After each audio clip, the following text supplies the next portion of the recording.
Russel Hunter reignited the abolitionist movement in America in 2010 and has been working tirelessly for the cause ever since.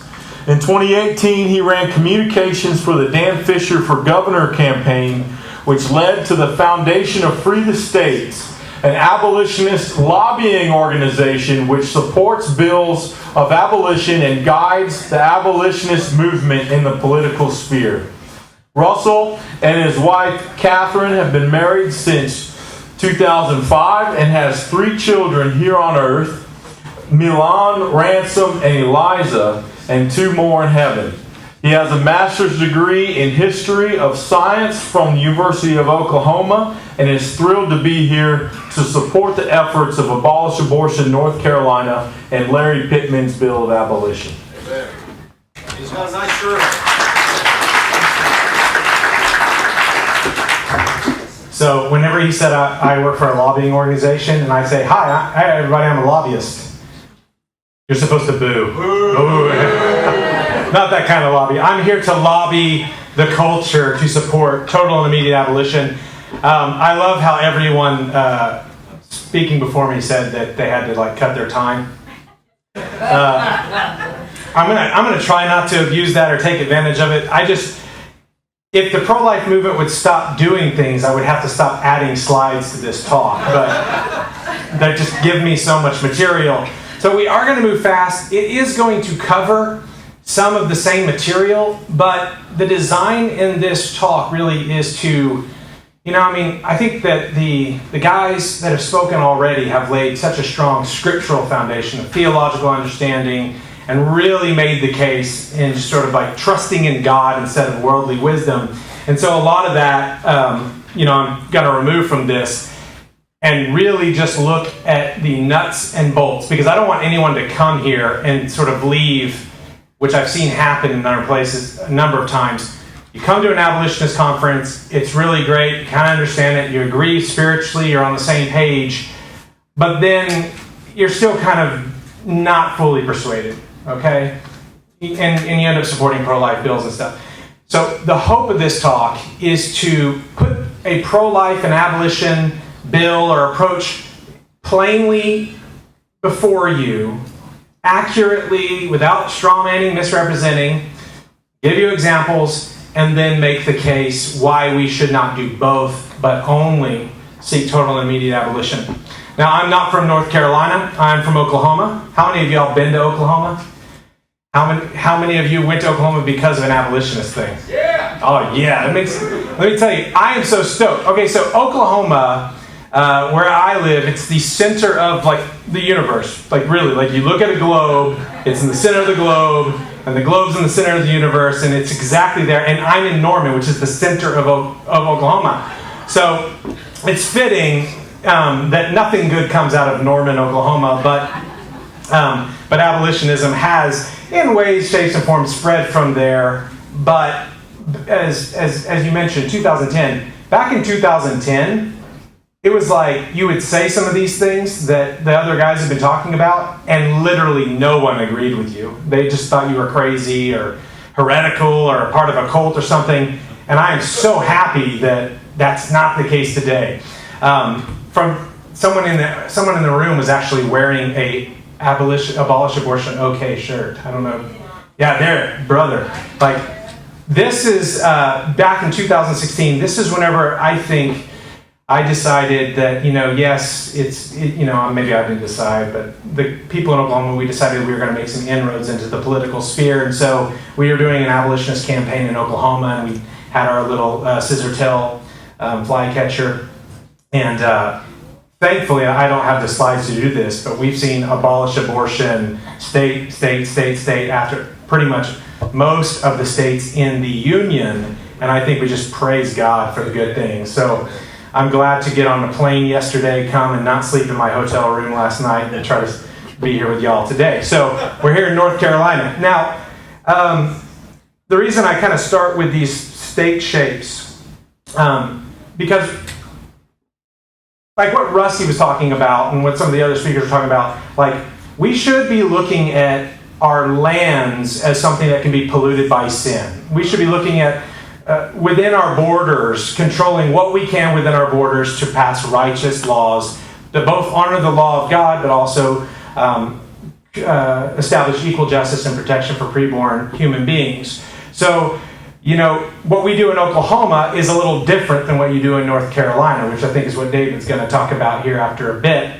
In Oklahoma, we've had an abolition bill running pretty much consistently since 2016, and we've gone from about 30 people supporting it to we have rallies where, 3,000 to 4,000 people will show up and demand abolition, and it's really taken off there. And I am just praising God and super stoked by the fact that you guys are gaining ground and doing the Lord's work here. And we've got Abolish Abortion in North Carolina, Larry Pittman, so we'll be getting into it. So just want to publicly, praise God for the work y'all are doing. Now, I don't know why there's a lighthouse. I know why there's there's lighthouses. North Carolina, you got a lot of coastline, I guess, and we got that, sort of deal. But some of y'all might want to know why the upside down triangle, like why the creepy symbolism. Well, the idea there, just to intro this talk, was that abolitionism has been seen as something kind of like the spread of the gospel of the kingdom that is seeking to turn the world upside down. So when you see this upside down triangle, you may not have never known, but it is an upside down triangle. It is a symbol of abolitionism. And that's because to understand abolitionism and get this, you have to realize that what we are contrasting ourselves with is worldly wisdom. And so you guys know, I'm letting you on a secret. Did y'all know that this is purposely a pyramid?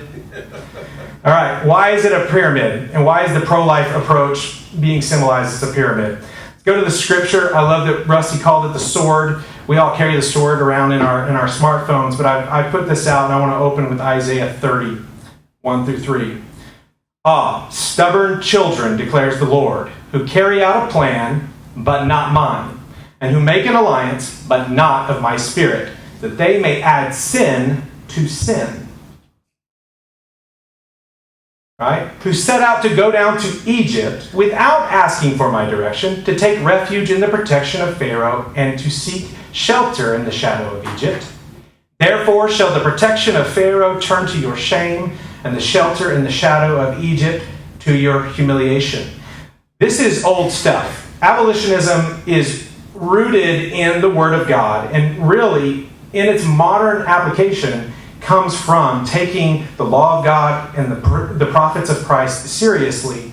And this passage, Isaiah 30, you can read the whole book of Isaiah as an abolitionist sort of letter, or a lot of great abolitionist stuff in there. But this idea that we have made a plan to deal with a wicked thing, but it's not been of God, it's not been of His Spirit, and we are seeing after 48 years that we are getting nowhere, and it's humiliating. So as I speak about the pro-life movement, I'm not trying, for those of you who consider yourself pro-life, I'm not trying to be mean. Apparently there's a lot of people on the internet who think I'm very mean. And I get lots of messages from them all the time. But the desire in my heart and these guys of drawing this abolitionist versus pro-life thing is so that we can bid people to join us. There's nothing tribal about this. We just want everyone to be on the same page. So with these scriptures in mind, the point of this talk, and a bit of it will be redundant, but I hope that it blesses you. I hope it gives you the ability to explain these things to people who are not here, is to compare the pro-life approach to the abolitionist approach. All right, now we're going to go fast. And that is the approach in dealing with the thing that we've been talking about.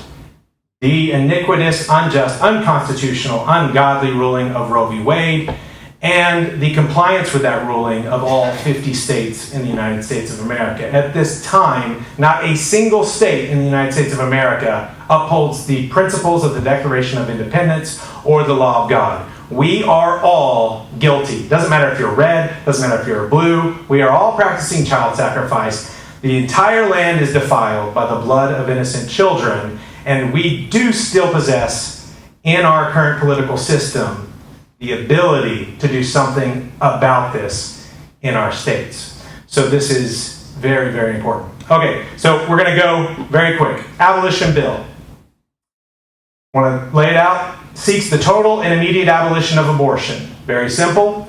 But the key things here are to look at them separately. Total and immediate, as we've seen, total means no exceptions, immediate, not incrementally. To understand this, we've been doing this, probably the most effective picture to do this is to ask people to think about abortion as a tree, to think about the problem of abortion as a tree. The abolitionist says, okay, we've got this abortion tree. There's chemical abortions, right? There's surgical abortions. Of the chemical abortions, you've got abortions that occur because of abortifacient drugs and devices. You've got RU486, various ways to murder preborn image bearers chemically in the womb. Okay? There's also surgical abortions. There's dismemberment abortions, curettage abortions, where you're scraping the child apart, suction abortions, where you suck them to pieces with a high-powered vacuum, or forceps or dismemberment abortions, where you literally use tongs and clasping instruments to rip them apart and pull them out of the womb. There's also late-term abortion. But the abolitionists, when we write legislation, when we approach this issue, instead of looking at any of those particular branches as one kind of murder that's worse than another kind of murder, I think we all understand this, it's all murder. There's literally no difference between a chemical abortion in the first few weeks and a surgical abortion right before birth or right after birth. It's all murder. And as Callie put so cleanly, it's the taking of an image bearer's life. And you don't develop into the image of God. You are made in the image of God from the moment of conception. So the pro-lifer does tend to, if you study their legislation and their approach, does go to the tree with shears looking for a branch to remove. The abolitionist does not look for branches, looks at the trunk, says total, no exceptions, we're dealing with this. How do we deal with this thing in its entirety? So that's just a very easy way, and we'll get back into the tree, but no exceptions and not incrementally. Now by abolition, and this is actually more important of a word than you think. Abolition is a distinct technical term. Yes, it has been used in history for the abolition of the slave trade or the abolition of chattel slavery. And some people, think that it's confusing to go down that road. But abolition, if you look at the word abolish, to do away with, put an end to, annul, make void. It's very clear. You look at Isaiah 1, chapter 16, where it says, remove evil deeds. It's talking about the removal of evil deeds. And in a legal sense, you're actively putting away with them. To abolish slavery would be the example. And synonyms for abolish would be abrogate, annul, repeal, rescind, revoke, nullify, prohibit. Okay? It is actually not a synonym of abolish to use the word end. Now, some people think that I'm a little persnickety about words, but it's very important because we are not trying to write legislation to end abortion. That may not actually be possible. What we're trying to do is establish justice, write our laws to prohibit, abolish, ban the practice of child sacrifice. And that doesn't mean that it necessarily will fully and entirely come to an end. Of course, it's illegal to murder born people. But if you do it, you will get in trouble. So it has not ended, but it's against the law.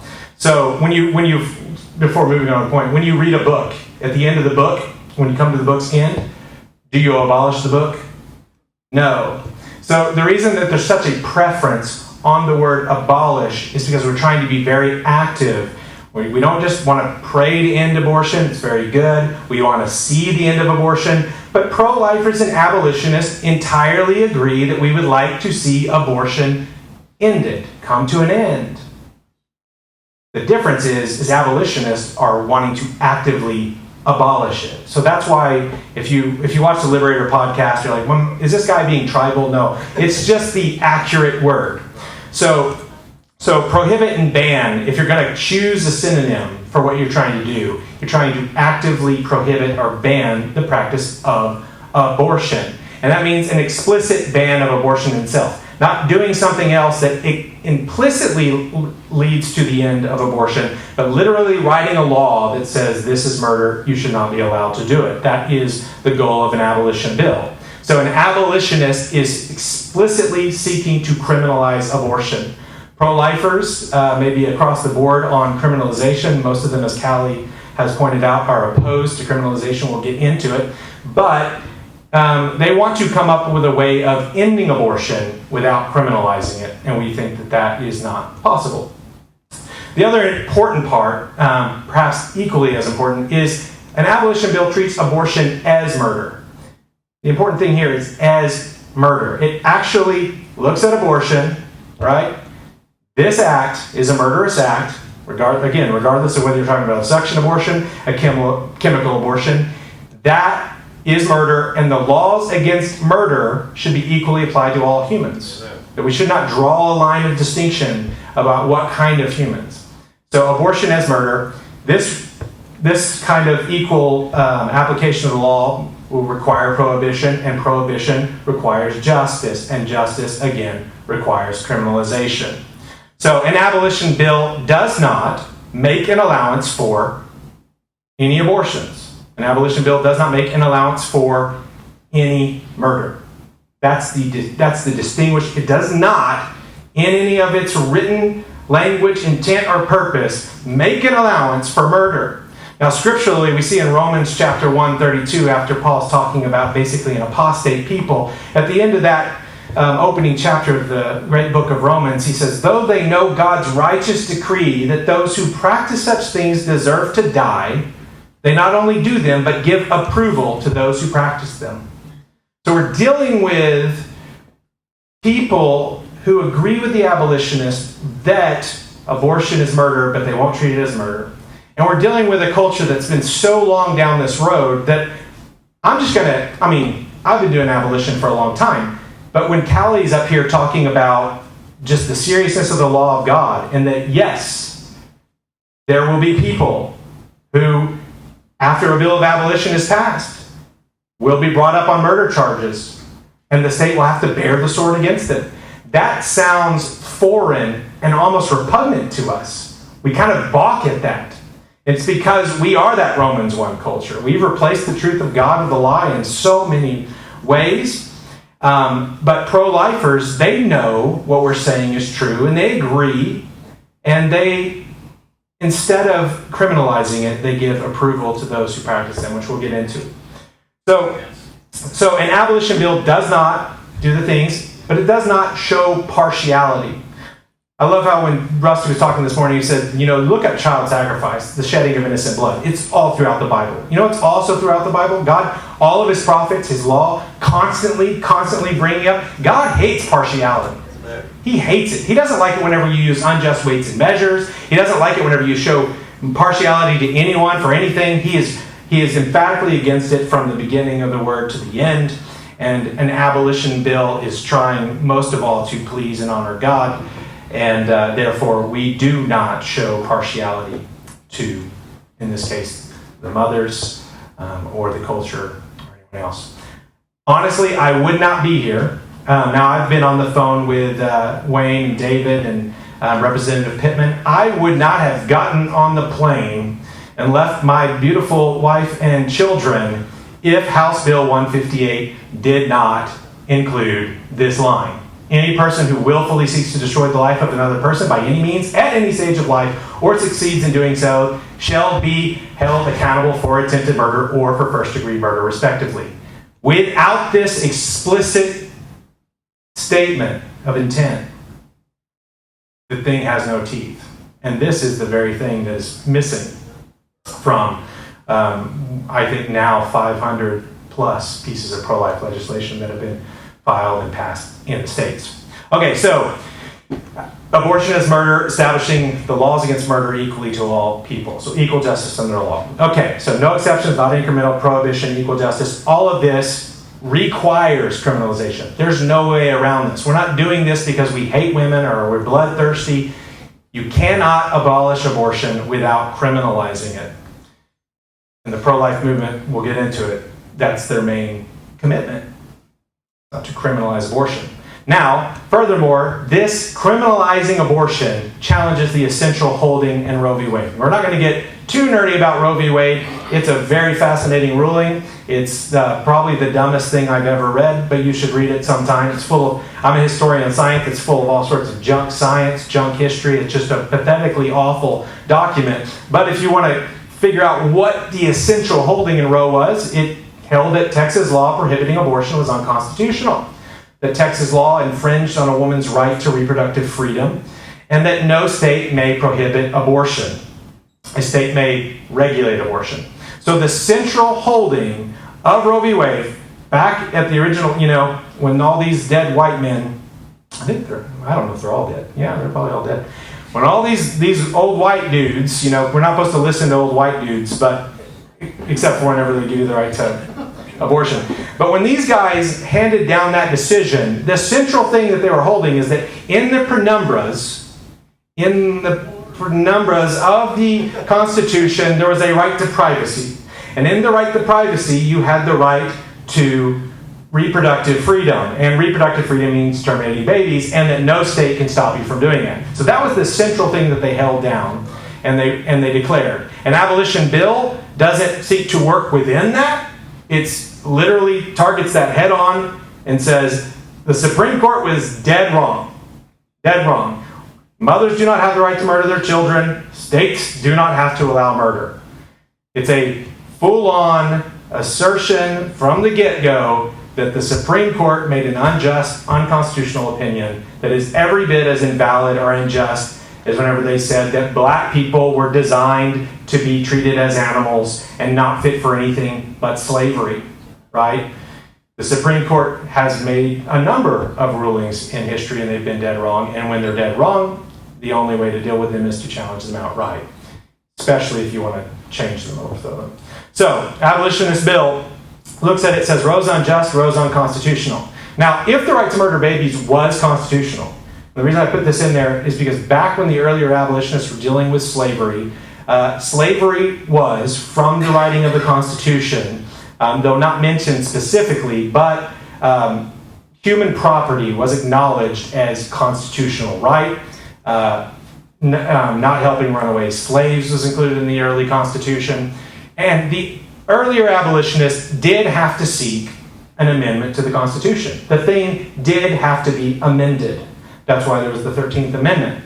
Now, we don't have that situation. There really is, you can look all through the Constitution and you will never find anything that says that for women to be free and equal, they need to be able to pay someone to smash their child's skull. It's just not in the Constitution. It's not the sort of thing that Thomas Jefferson was thinking we needed to found a nation to protect.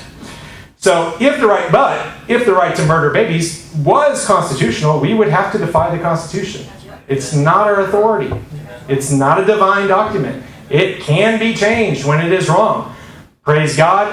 When it comes to abortion, it's not wrong. The Constitution says that, no person shall be deprived due process of law, and recognizes the right to life. And, we don't have to deal with this. So, Roe is unconstitutional. That's the point. An abolition bill doesn't say that Roe is constitutional. We have to submit Roe is unconstitutional. The right to murder preborn human beings is nowhere to be found in the Constitution, period. Don't pretend. I don't know if it's painful for you guys to watch those pro-life legislators basically say, well, the courts have said this, and it's just, I know that I disagree with the courts or whatever, but whatever they say is the Constitution. It just makes me want to bang my head through a wall, because they all basically, and we'll see that they all basically say it's not in the Constitution, but whatever they say is the Constitution. And that's one of the main things that we need to deal with, and I'll get to why they deal with that. So Roe's unjust, Roe's unconstitutional. Now that means, what do you do whenever you have an unjust ruling, an unconstitutional ruling? You literally, in the state, have to ignore it. You have to not treat it as law. The good thing about this is that third grade civics has already taught everyone, they somehow lose this, that the judicial branch, courts, do not make laws. They issue opinions. Okay? Courts do not make laws. All legislators, all governors, they don't take an oath to uphold and defend whatever the Constitution is said to be said by the Supreme Court. They take an oath to defend, an oath to uphold the Constitution.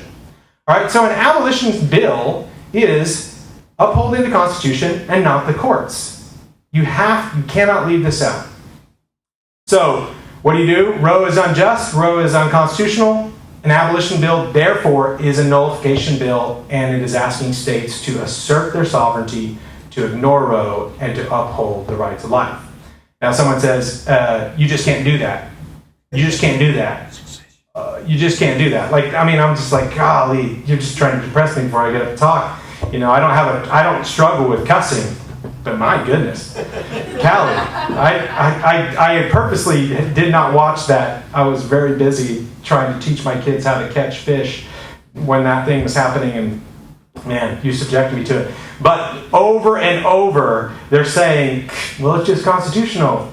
And it's not constitutional to nullify unjust, unconstitutional opinions. No, it literally is. That literally is in the Constitution. The 10th Amendment of the Constitution says the powers not delegated to the United States by the Constitution nor prohibited by it to the states are reserved to the states, respectively, or to the people. This is the 10th Amendment of the Constitution. An abolition bill is constitutional. From the very beginning of this nation, one of the founding fathers, one of the guys writing our documents, inconsistent as he was, understood that the states have to have a natural right to nullify. There's no point in having states. There's no point in the balance of powers unless states have this ability or right to nullify. You go back and look at the Declaration of Independence. Beautiful document. I always point this out. I love it. The unanimous declaration of the 13 United States of America. There's a point here. They're trying to say, we are United States of America. We have these borders. Now, that document, which was written against, Mad King George for something way less than the sort of things that we deal with from the federal government on a regular basis today, they famously said that we hold these truths to be self-evident. All men are created equal. Life, liberty, pursuit, happiness, all that kind of stuff. But this second part here, that to secure these rights, governments are instituted among men deriving their just powers from the consent of the governed, that whenever any form of government becomes destructive of these ends, it is the right of the people to alter or to abolish it. When people say that an abolition bill is unconstitutional, or it's not American, or it's insurrectionist or whatever, take them to that great abolitionist document, the Declaration of Independence, and say, when the government does not protect the right to life, you're supposed to alter or abolish it. We're literally being the only people in the United States of America who are American. Okay, so Thomas Jefferson, of course, believed this. By the 19th century, this is William Lloyd Garrison. Not a careful man, but a great man. Led the immediate abolition kind of birth and spread. He's controversial. Anyway, but he says, we believe, talking about abolitionists, in the Declaration of American Independence, and all our fanaticism from the beginning to this hour has consisted in this, and meaning just what we say of that declaration. But the nation is hypocritical and perfidious. Yeah, just Google that. We believe in the inalienable rights of man, and our crime has been that we have refused to compromise these rights to accommodate any party or sect or sustain any law, constitution, or compact. We shall surely be vindicated at the court of conscience and at the tribunal of God, and the verdict of posterity will be that the abolitionists were in the right and the nation was in the wrong. Amen. That has been the verdict of posterity. Basically, the abolitionists stood up and said, hey, Declaration of Independence country, we aren't being consistent with our founding principles. And of course, they were a hated small group, basically saying they needed to right this wrong, calling the nation to national repentance. You want to get sort of background. This is just, I wanted to put this up here because just kind of understand where they're coming from. For myself, I know that it is my meat and drink to do the will of my Heavenly Father. My joy is that I am a partaker of Christ's sufferings. My happiness is to be reproached for the name of Christ. My life is to be always delivered unto death for Jesus' sake. My reputation is to be ranked among madmen, fanatics, and incendiaries. My pleasure is in infirmities, in reproaches, in necessities, in persecutions, in distresses for Christ's sake. The things of this world, its pursuits, its honors, its emulations, its fortunes, its reputations, I tread under my feet. This is, I think, that sentiment that you were hearing from Ron and from Rusty. The overthrow of Satan's empire and the triumph of establishment of the Redeemer's kingdom on earth are what I earnestly desire and seek. You can be this religious, this forthwith with your theological motivations and seek the abolition of abortion, and it's perfectly consistent with our founding documents. Whenever any form of government becomes destructive of these ends, it's the right of the people to alter and abolish it. So, an abolition bill, don't skirt around it, is literally seeking to defy unjust government, defy tyrants. The way it works is, of course, interposition. No one's really talked entirely on interposition, but just to get a, interposition, the act or fact of interposing, or the condition of being interposed. Worst definition ever. Like, interposition. Interposing. Being interposed. I mean, okay. Interpose. To place between. Cause to intervene. To put a barrier between or in the way of. So to bring to bear between parties on behalf of parties. So an abolition bill, and the reason they're controversial is because you are writing something that's putting you and your political career, the state's government, the state's funding from the federal government, in between the unjust laws and the destruction of preborn children. You want to know what interposition looks like in the legislative realm? We're seeing it with the filing of this bill. I think, yes, we should clap. Because it actually is, I believe, Rusty, I don't think, it's kind of political suicide at this point. It's very difficult to stand up and interpose. It's costly, it's tough, it's difficult. It's the sort of things that history books are written about, and you're praised later. Like that Garrison quote. You'll be vindicated after you're long died. But abolition bills are not trying to work within the system. They are literally trying to interpose. So basically an abolition bill is all of this stuff, and it can be broken down into 5 components, which David's going to do. But if you want to say, what's the sentiment? That's the abolition bill. Now here's an important point you must understand, and I think this has been lost whenever we focus on abolition bills, so I want to correct any bad teaching on my part. We aren't just trying to pass the piece of paper, okay?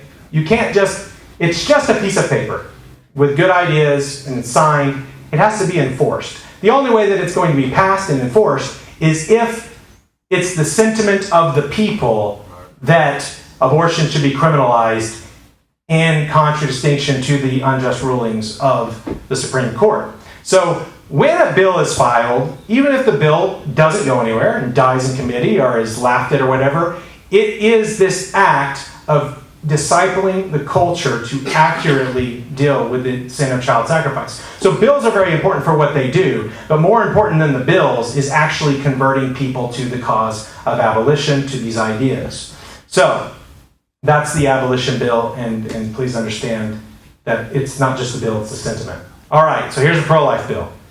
Are we good? You know how many slides that's been? We're a third of the way. Okay, so a pro-life bill, pretty complex, but we're going to break it down the same way. And I promise you, I don't think I'm strawmanning. I think I'm being very honest and accurate.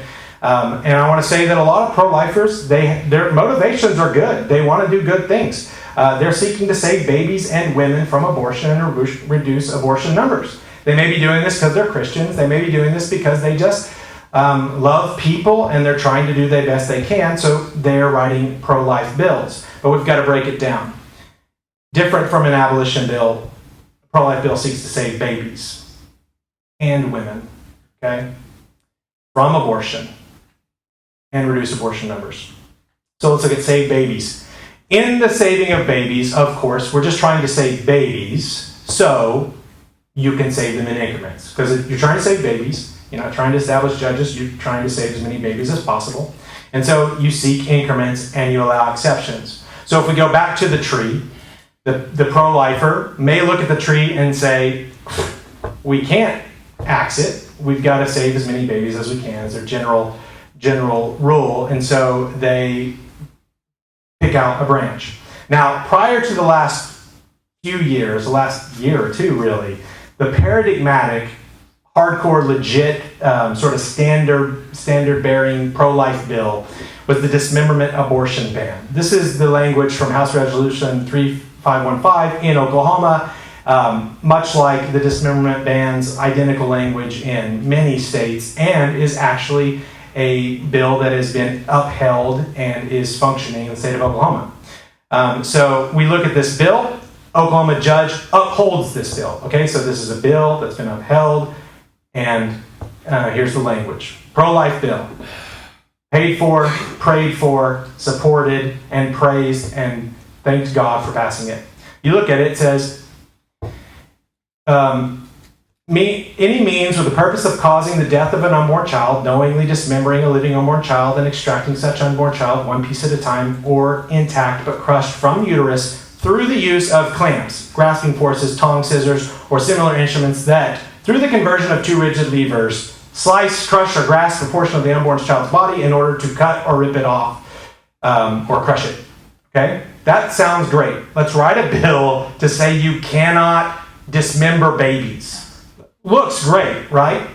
That's A in the bill. And this is I'm just trying to prove, if you look immediately in this bill, say, okay, yeah, so it's saying you can't do this, forceps. You can't use two converging levers to kill babies. So this bill says this branch will be removed.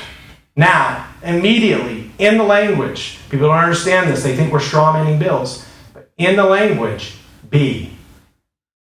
This does not include an abortion which uses suction to dismember the body of an unborn child by sucking fetal parts into a collection container unless the actions described in subparagraph A are used to cause the death of an unborn child, but suction is subsequently used to extract fetal parts after the death of an unborn child.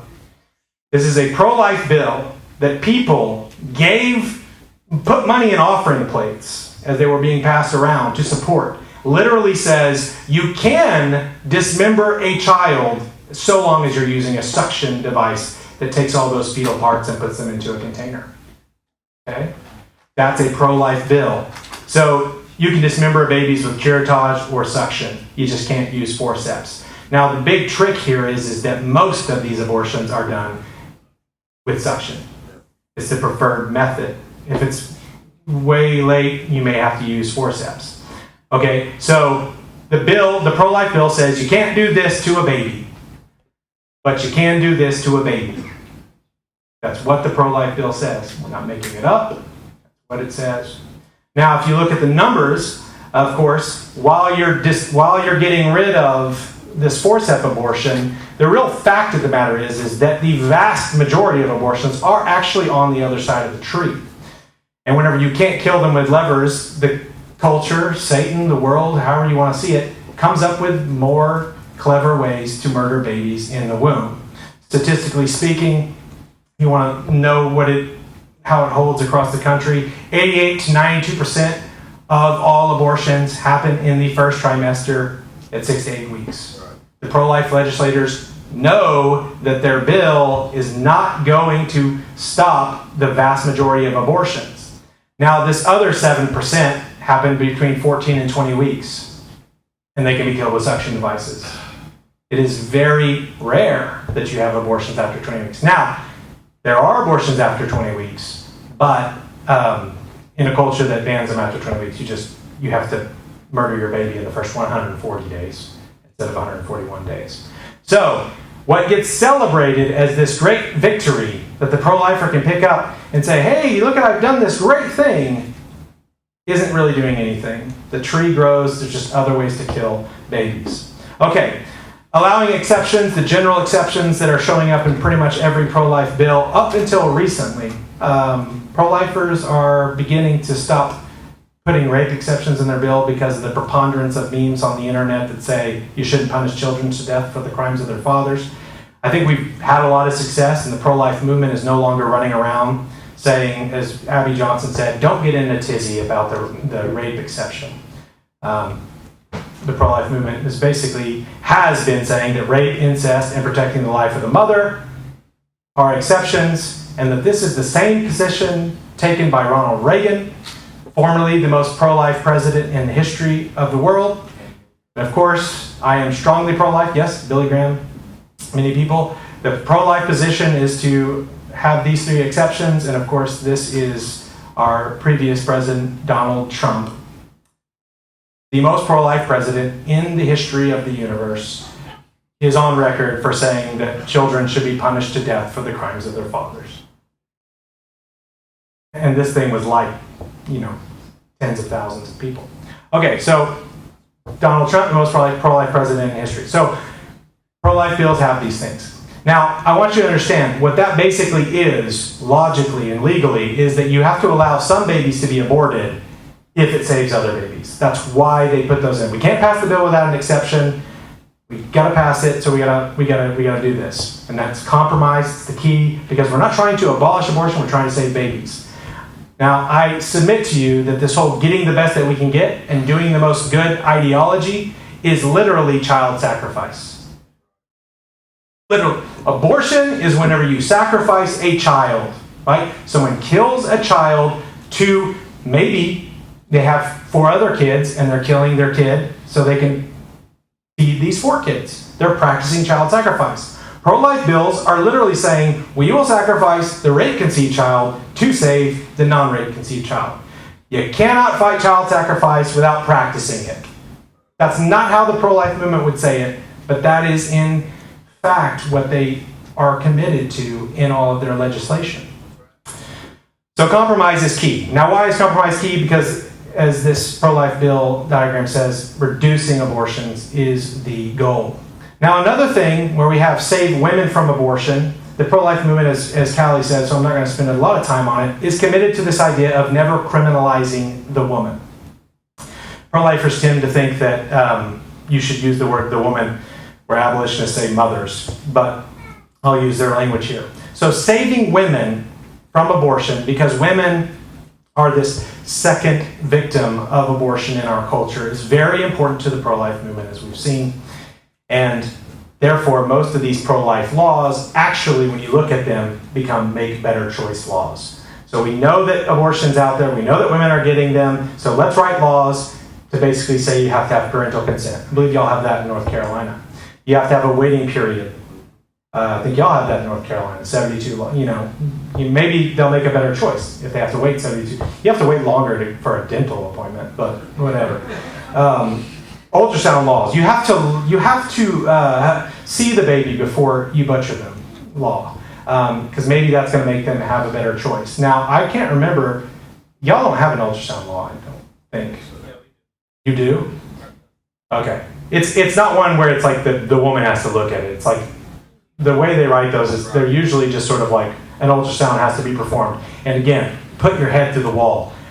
Every abortion that is performed, there's an ultrasound going on. What do you think that the abortionists use is to target the baby? So they're ridiculous. But the idea is that if we pass these educational laws, inform people of even reversals, we can write laws that are going to reduce the number of abortions and help women not become the victim of abortion by letting them have a better chance at making a good choice. Pro-life movement. Okay. So reducing abortion numbers. Now they will say that is until Roe is overturned, which is going to be a big crux. So compromise is key. We're trying to reduce abortions, and we look at this whole thing. Now, these are the bills that are being passed today. These are the big stuff to regulate abortion and regulate abortion industry. This is the proper, like you say, what's the opposite of abolition? It's regulation. Wilberforce puts forward a bill to abolish the slave trade. They're like, how about we just regulate it? And he's like, how about we abolish it? And they're like, let's regulate it. This is the age-old contest. The opposite of abolition is regulation. And so you have lots of bills that are dealing with the ages, stages, and methods regulated or for abortion and the reasons given for abortion. I'm going to get back into the ages and stages later, but right now I want to look at laws that do reasons given for abortion. So if we go back over to the tree, these are the kind of laws that pro-lifers put forward. They say we should have sex selection bills. Okay? You can't perform an abortion for the purpose of killing a undesired gender or sex of your baby. Other one is you can't perform an abortion because of the race of the baby. Or you can't perform an abortion because of Down syndrome or some kind of genetic abnormalities. These are very popular among pro-lifers because they literally have absolutely nothing to do with curtailing or stopping abortion at all. Okay? They're not even the tree. Right? Think about it. Say you want to murder your baby because you don't want a boy. You find out you're having a boy. Go to the abortionist. Are you murdering this baby because they're a boy? No, I'm murdering this baby because it's Tuesday. Oh, okay. Right? I don't want to have this baby because they're mixed or they're black or whatever. Okay, I'm just murdering them because I don't want them. Okay? Say you really do not want to have a Down syndrome child, which this is a very, very real thing. Tons of Down syndrome children are marked and destroyed through detection, and many, many children are murdered because of Down syndrome. Now, the pro-life politician thinks that they can protect these babies by saying you can't murder a baby because they have Down syndrome. But did you know that you can murder a baby that has Down syndrome because you don't want a baby? It literally is not the tree. It does absolutely nothing. You could pass a Down syndrome bill and people would be murdering their Down syndrome children for the same reason that they're murdering their perfectly healthy children, right? And the 29,000 babies that are murdered in North Carolina every year will not be stopped by these things. But these are the sort of things they do under the auspice that it's going to reduce abortion numbers, but has nothing to do with curtailing or abolishing abortion. But those are very popular. The other popular things are regulating the abortion industry, the idea that if you can control who performs abortions, that'll somehow stop it. So in Oklahoma, we just passed this one. I don't want to read it, but basically saying the only people that are allowed to perform abortions are doctors. And if you're going to perform an abortion, it has to be performed in a hospital. That's what pro-lifers are passing, right? That's what evangelical Christian leaders are passing. We want to make sure that the people who are murdering children are good at it, and it's done on the same wing as where we birth them. Well, I have news for you. Lots of abortions happen in hospitals already, and lots of abortionists are doctors. Most of them, okay? Now, if you want to perfect the abortion industry and regulate it, get rid of all the gauze nails and replace them with all the Larry Burnses, that's your thing. But here's Cynthia Rowe, fitting name. But Cynthia Rowe, she says, whenever they come and ask her, the media says, okay, why are you doing this? Well, the intent of this bill is to hopefully drastically reduce the number of abortions in this state. Exactly as I said, the point of pro-life legislation, to reduce abortion numbers, right? It's not to, she doesn't say to establish justice. Then she goes on, the women that choose to have this done are going to be in safer hands, having it done by someone who is specifically trained in that area. Pro-life leaders saying women that choose murder should be safe. And well done. Okay? So this is the sort of thing that she's saying, right? We want to make abortion safe, legal, and rare.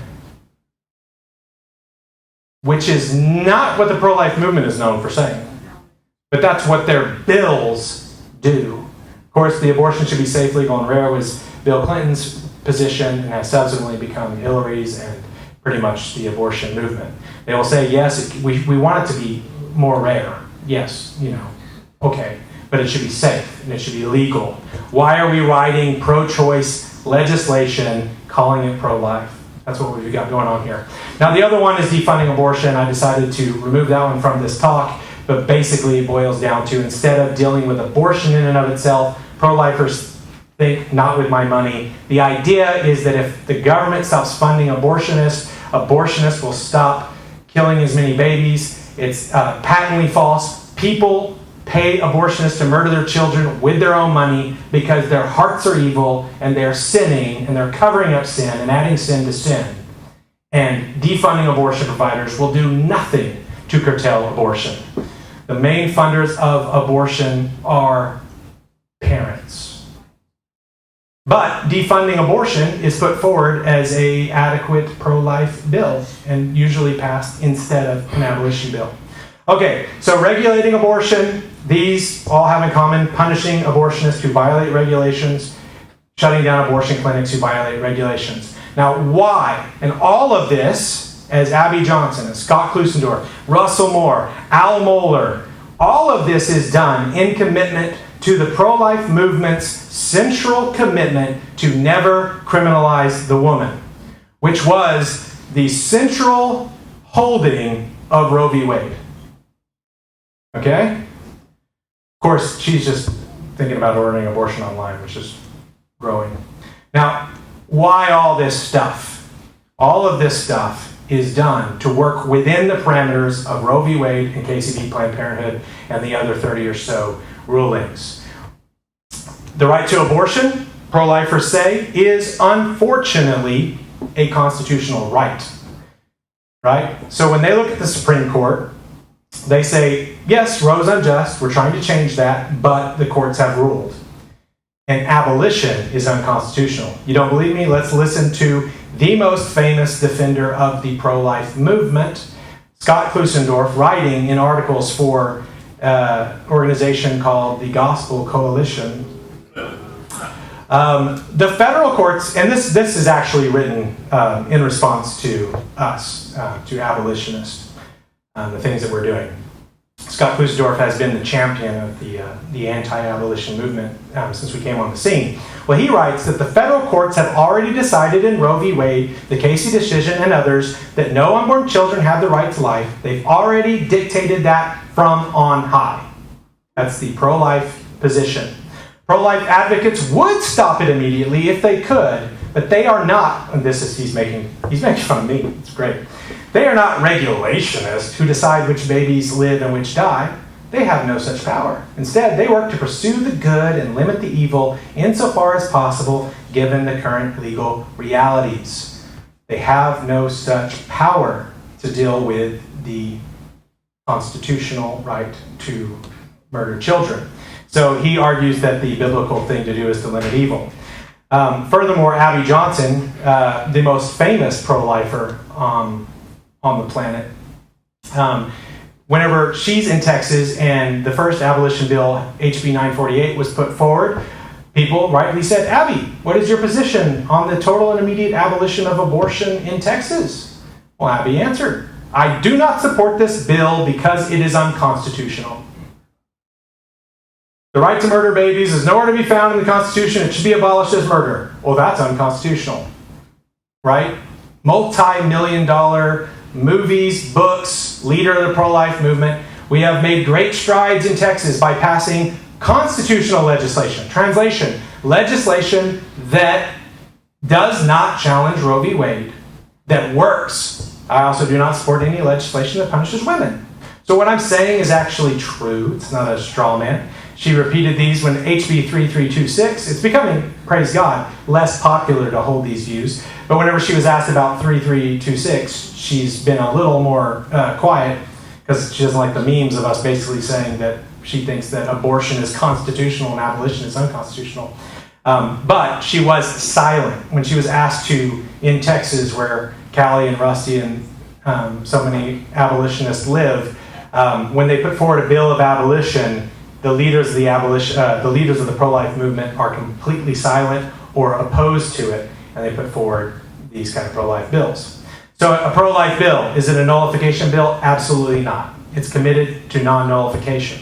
Does a pro-life bill believe in state sovereignty? Absolutely not. States do not have the power to do that, as Scott Klusendorf says. So no nullification, no state sovereignty.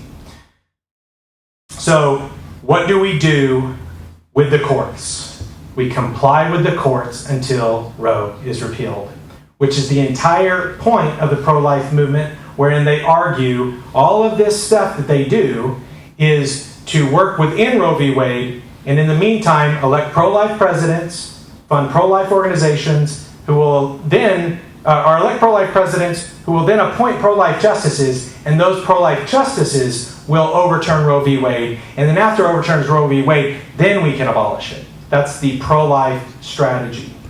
So what kind of strategy is that? Well, it's a strategy of total compliance. Now I want to go back to the ages and stages, and these were while everyone was talking, I was just making these slides in the back of the room because this stuff has literally just happened this week, and I wanted to make sure that I covered it. Back when I first did this talk, I didn't have to cover heartbeat bills because heartbeat bills were being opposed by the leaders of the pro-life movement. Now, ever since abolitionist bills have been filed and put forward, people who previously opposed heartbeat bills as too extreme are now passing them in order to look like they're doing something and save face. So we now have all of these bills being written and passed that deal with regulating abortion, not abolishing abortion, but regulating it, not the methods, not the reason, but actually seeking to regulate the when you can do it. Either at a stage of development, like a detectable heartbeat, or at an arbitrary number, like 15 weeks, or 10 weeks, or something like that. So we've got these things. Now let's see how they measure up on the tree. So you got your heartbeat bill. You guys been watching the news, right? You see this? This is all over. I almost don't get on Facebook because of heartbeat bills, because I don't like to see people that I kind of like celebrating them. But a heartbeat bill, again, like all the other legislation I've talked about, is committed to never criminalizing the woman. One, right? They usually include that language. We're going to prohibit abortion after a detectable heartbeat. If an abortionist performs an abortion after a detectable heartbeat, the abortionist can possibly maybe be sued and punished, but not the woman. Not the woman, not the mother, not the father, not the grandparents, none of the people who are, which by the way, it's like this legislation is written as though abortionists wake up in the morning, get their doc kits, and go looking for babies to murder. They don't do that. They literally go to their job and wait for people to line up, right? That would be very weird, but I guess you could have a mass murderer who's running around aborting babies or whatever, but our culture is so sick that you really just have to open up a shop and people will come to you. So you can lie and wait to shed innocent blood to make the fatherless prey, as the scriptures have talked about these people from a long time ago. So, what's that? Even during a pandemic. Yeah, even during a pandemic. Yeah, you've got to make sure. Now, the weird thing is pro-lifers will try to write these things use the pandemic to try to stop, as though that's an issue or whatever. Total waste of time. But yeah, everything was shut down except for abortion. We're a culture of death. We demand child sacrifice, and we will practice it. No amount of defunding or anything will deal with it. It's literally a gospel issue. It's literally a sin issue. And in regard to the state, the church preaches the gospel, but the state bears the sword. And the state is supposed to criminalize this, and they do not. So, heartbeat bills, getting back to it, they punish abortionists. They seek to shut down abortion clinics who violate regulations. Now, there are a million problems with the heartbeat bill, such as the person who's being paid to murder the child is being asked to detect their heartbeat before murdering them. They're crazy, but here's the big truth. And this is, okay, now here's where I'm a lobbyist, and it's not a negative thing. I go and I talk to the legislators who are behind heartbeat bills, and in the offices, they will literally say, oh, well, we know that this isn't going to be enforced. We know that, and it's not going to be enforced. So it doesn't really matter what they're trying to do, because if you look at it, here's Governor Kevin Stitt, good governor on some things. He tweets, this SB 918 here, this is the heartbeat bill that was passed a couple of weeks ago in the state of Oklahoma. He says, I will continue to keep my promise and sign every piece of pro-life legislation that hits my desk. Today it's the heartbeat bill, and I'm proud to be called the most pro-life governor. Now, I love that the moment that he posted this, Greg Abbott said, Texas has next on this. A heartbeat bill is making its way through Texas legislature. I look forward to signing it. Pro-life. Okay? Okay? I know it seems like I'm being mean, but track with me here. We've got Governor Stitt, very proud of signing this. 40.8 thousand people like this. Right? Whenever Joseph Silk says, hey, let's criminalize abortion as murder in defiance of the Supreme Court, it gets 14 likes. This is a major problem. In the state of Oklahoma, the bill, this pro-life bill, this heartbeat bill, it sailed through the legislature. Sailed. 39-10. Every Republican supported it, and they all said, listen, they all told me, when I'm talking to them, we want to do more than this, but we're going to do this now, and we'll do the abolition later because we got to take steps. It's like, okay, every last one of you says that you want to do more than this. So the vote, or that you want to do both, abolition and the heartbeat. So literally, the vote for the heartbeat bill should be the same exact vote for the abolition bill. Why in the world are they doing this? Well, I'll tell you why. Because they know that what they're doing is not meant to do anything. But here's what it does do. Here's Greg Abbott. He signs it, just like he said. You know how we got next on this. Texas passes a heartbeat bill, similar legislation. They sign it. They all get together. They have their picture. They share all their things. And they do their hearts. And they're like, look at this great thing we're doing. And when you go back to it, you say, hey, Beth, you're so proud of this bill. What do you have to say about it?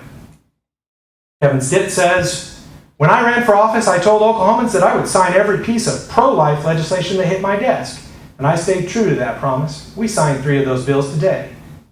We'll let the courts work out if any of those get overturned. But I was proud to do it. They're passing the heartbeat bill because they know that it's not going to challenge or defy Roe. Sometimes they actually will write in there, subject to the rulings of the Supreme Court. Right? So even whenever they say they're curtailing it, certain ages, certain stages, and they'll say, this basically, like all the pro-aborts get freaked out, they're like, whoa, detectable heartbeat, that can be like 6 to 8 weeks. People don't even know they're pregnant sometimes at 6 weeks. This is going to virtually abolish abortion. Send us money so we can fight this in court. And everyone's saying, send us money, send us money. But they're all going, this is not going into effect and we know it. Right? We literally are going to let the courts tell us. So do not be fooled. You say you're trying to save some by bringing it back to 6 weeks, 8 weeks, 15 weeks, so on and so forth. The Supreme Court, the same week they passed the bill, the heartbeat bill in Texas, the Supreme Court announced that they would be looking at the Mississippi law to prohibit abortion at 15 weeks. Remember the stats, most abortions happen when? Prior to 13 weeks. So the Supreme Court's going to meet to decide whether or not people can pretend like they're criminalizing some kind of abortion. And if that passes, the abortion number will remain the same. But the whole thing is this game. So when we get down to it, we go say, what is going on with pro-life bills? What is all this gobbledygook? The whole thing, as I say, it's all done to comply with the courts until Roe is repealed. Why? Because the court is ultimate authority. This has the added benefit of getting you to vote for pro-life presidents. Okay? Now here's the real reason, and this is where I'm dealing with motives. I don't know their hearts. There's probably the wide range of hearts here, but pro-life legislation, one of the reasons that we can't abolish abortion is because this is one of the primary issues used to get Republicans elected to office. That is why you cannot abolish abortion. It's like removing the golden goose. Also, you've got pro-life politicians besides the president, and you've got pro-life organizations, right? These abolitionists are so hated by who? Regular, normal pro-life people, Christians in the pews that want to see justice? No, they generally, once they hear about the arguments, are like, no, I'm with you guys. But leaders in pro-life organizations, pro-life politicians, they require this opportunity to regulate abortion. Because as long as, if you look at this picture here, which maybe it's in subliminal, you've got both the right and the left bowing down to the same higher law, the same God, expecting them to decide what we will do, and it's all one political system. The whole thing works together. All these pro-life bills, 500 or so plus, have been passed. And what have they been? They've been nothing but delaying abolition. For imagine, if you will, if we actually said we're no longer going to support any pro-life bills. We're either going to abolish abortion or not. Right? The only thing left on the table That's whenever you'd have the actual situation. Why do they put forward pro-life bills? So that Christians will be tricked, deceived into making a plan, not of God's Spirit, as Rusty, Callie, the others, Ron, not of God's Spirit, add sin to sin, bow down. It's the Supreme Court's not a pyramid entirely, but it's got the point. Submitting to the state as God instead of God as God. And the continued slaughter of children. All of it works together to delay abolition. Now, the process here, though, its end result is not just the slaughter of, people say 63 million. It's probably something like 80 to 100 million. We just don't have the ability to count. In places like California don't count, and so on.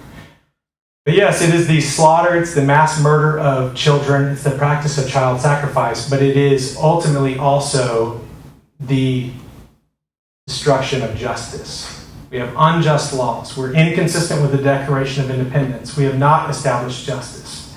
As the prophet says in Isaiah 1:16, 17, cease to do evil, learn to do good, remove the wicked deeds before my eyes. Correct oppression, establish justice for the fatherless.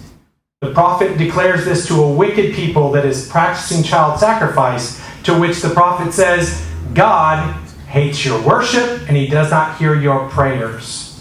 You make many prayers, you have solemn assemblies, you do all these religious things, but what do I want? Does the prophet say, I want you to reduce the number of abortions? The prophet says in Isaiah 1:17, establish justice. Amos 5, establish justice. Micah 6:8, he has told you, O man, what you're supposed to do. Establish justice. The pro-life bill is written in such a way to establish injustice, impartiality. And the abolition bill is all about establishing justice. So at the end of the day, this is the question before us when writing laws, when supporting legislators, when supporting bills, so on and so forth. Will we bow to the state as the supreme law of the land, as our higher court, or will we bow to God? Praise God that we've got this situation now where it may look like this. Now, this is for those of y'all who may be missing the imagery here, Shadrach, Meshach, and Abednego, right? Whenever they were all told to come together, it's in Daniel chapter 3. They're all told to come together. Whenever I play this harp or do this thing, all the satraps, all the prefects, all the governors, all the men must bow down to this image of Nebuchadnezzar that he has made. This wasn't an idol. This wasn't a false god. This was the state. Everyone must bow to the state. The primary distinguishing factor between a pro-life bill and an abolition bill is that the abolition bill bows to God and stands up and says, we will not bow to the state, when the pro-life movement does. Praise God, I think we have more than three. That's that particularly bald guy, that's Senator Joseph Silk. He kind of broke the mold, and we're seeing it spread. And of course, there will be abolitionists trying to tug you and say, no, don't do that. Get the best that you can, so on and so forth. But already a host is coming up to do this work. And so the pro-life approach, the abolitionist approach, one, hide in the shadow of Egypt, add sin to sin, and shame, reproach. The other would be to honor God, stand up, and abolish abortion in his name. And I pray that North Carolina, long shot as it is, might lead the nation to do that. We'll begin freeing the states from the abortion holocaust. That's it. That's all I got.